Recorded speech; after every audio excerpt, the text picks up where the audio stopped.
ಬೆಂಗಳೂರಿನ ಇತರೆ ಸುದ್ದಿಗಳನ್ನು ಫಟಾಫಟ್ ಅಂತ ನೋಡೋಣ ಜಸ್ಟ್ 5 ನಲ್ಲಿ. ಆಗಸ್ಟ್ 15ರಂದು ವಿಧಾನಸೌಧದ ಮುಂದೆ ಫ್ರೀಡಂ ಹಬ್ಬ ನಡೆಯಲಿದೆ. ಮಧ್ಯಾಹ್ನ 12ರಿಂದ ರಾತ್ರಿ 10ರವರೆಗೂ ಕಾರ್ಯಕ್ರಮ ನಡೆಯಲಿದ್ದು ಸಿದ್ಧತೆ ಜೋರಾಗಿದೆ. ಕಾರ್ಯಕ್ರಮಕ್ಕೆ ಸಾವಿರಾರು ಜನರು ಸೇರುವ ಹಿನ್ನೆಲೆಯಲ್ಲಿ ವಿಧಾನಸೌಧದ ಸುತ್ತಮುತ್ತ ಸಂಚಾರ ಮಾರ್ಗಗಳಲ್ಲಿ ಮಾರ್ಪಾಡು ಮಾಡಲಾಗಿದೆ. ಅಂಬೇಡ್ಕರ್ ರಸ್ತೆಯ ಮೂಲಕ ಕೆಆರ್ ಸರ್ಕಲ್ ಕಡೆಗೆ ಸಂಚಾರ ನಿರ್ಬಂಧ ಹೇರಲಾಗಿದೆ. ಕೆಆರ್ ಸರ್ಕಲ್ನಿಂದ ಅಂಬೇಡ್ಕರ್ ರಸ್ತೆಯ ಮೂಲಕ ಶಿವಾಜಿನಗರ, ವಸಂತನಗರದ ಕಡೆಗೆ ಎಲ್ಲಾ ರೀತಿಯ ವಾಹನಗಳ ಸಂಚಾರಕ್ಕೆ ನಿರ್ಬಂಧ ಹೇರಲಾಗಿದೆ. ವಿಧಾನಸೌಧದ ಮುಂಭಾಗದ ಎರಡೂ ಬದಿ ರಸ್ತೆಗಳು ಶನಿವಾರ ಬಂದ್ ಇರಲಿವೆ.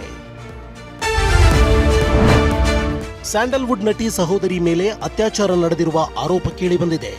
ರಾಘವೇಂದ್ರ ಎಂಬಾತನ ವಿರುದ್ಧ ಯುವತಿ ಚಂದ್ರ ಲೇಔಟ್ ಪೊಲೀಸರಿಗೆ ದೂರು ನೀಡಿದ್ದಾರೆ. ಮದುವೆ ಆಗುವುದಾಗಿ ನಂಬಿಸಿ ನನ್ನ ಇಚ್ಛೆಗೆ ವಿರುದ್ಧವಾಗಿ ದೈಹಿಕ ಸಂಪರ್ಕ ಬೆಳೆಸಿದ್ದಾಗಿ ಯುವತಿ ಆರೋಪಿಸಿದ್ದಾಳೆ.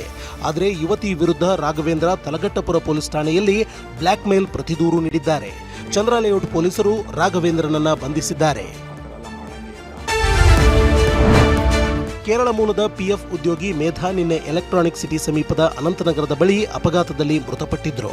ಮೇಧಾ ಸಾವಿಗೆ ಹದಗೆಟ್ಟ ರಸ್ತೆ ಕಾರಣ ಎಂದು ಆರೋಪಿಸಿ ನಿವಾಸಿಗಳು ಆಕ್ರೋಶ ಹೊರಹಾಕಿದ್ದಾರೆ. ಬಿಡಬ್ಲ್ಯೂಎಸ್ಎಸ್ಬಿ ಸಂಚಾರಿ ಪೊಲೀಸರು ಅಧಿಕಾರಿಗಳ ವಿರುದ್ಧ ಕಿಡಿಕಾರಿದ್ರು.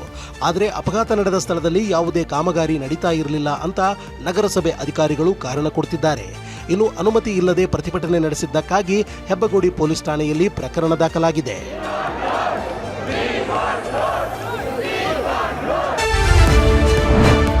ಕಟಿಂಗ್ ಶಾಪ್ಗೆ ಟ್ರೇಡ್ ಲೈಸೆನ್ಸ್ ನೀಡಲು ಉತ್ತರ ನಗರ ಪಾಲಿಕೆ ಹಿರಿಯ ಆರೋಗ್ಯ ಅಧಿಕಾರಿ ಲಂಚಕ್ಕೆ ಕೈ ಒಡ್ಡಿದ್ದಾರೆ. ಜನನಿಬಿಡ ಪ್ರದೇಶದಲ್ಲೇ ಲಂಚಕ್ಕೆ ಬೇಡಿಕೆ ಇಡುವ ದೃಶ್ಯ ಮೊಬೈಲ್ ಕ್ಯಾಮೆರಾದಲ್ಲಿ ಸೆರೆಯಾಗಿದೆ. 12,000 ಲಂಚಕ್ಕೆ ಅಧಿಕಾರಿ ರಿಯಾಜ್ ಅಹಮದ್ ಬೇಡಿಕೆ ಇಟ್ಟಿದ್ರು. 10,000 ರೂಪಾಯಿ ಕೊಟ್ರೆ ಪಡೆದಿಲ್ಲ. ಲಂಚ ಪಡೆಯೋದು ತಪ್ಪಲ್ವಾ ಸರ್ ಅಂದ್ರೆ ಇವೆಲ್ಲ ನಡೆಯುತ್ತೆ ಅಂತ ಹೇಳಿದ್ದಾರೆ.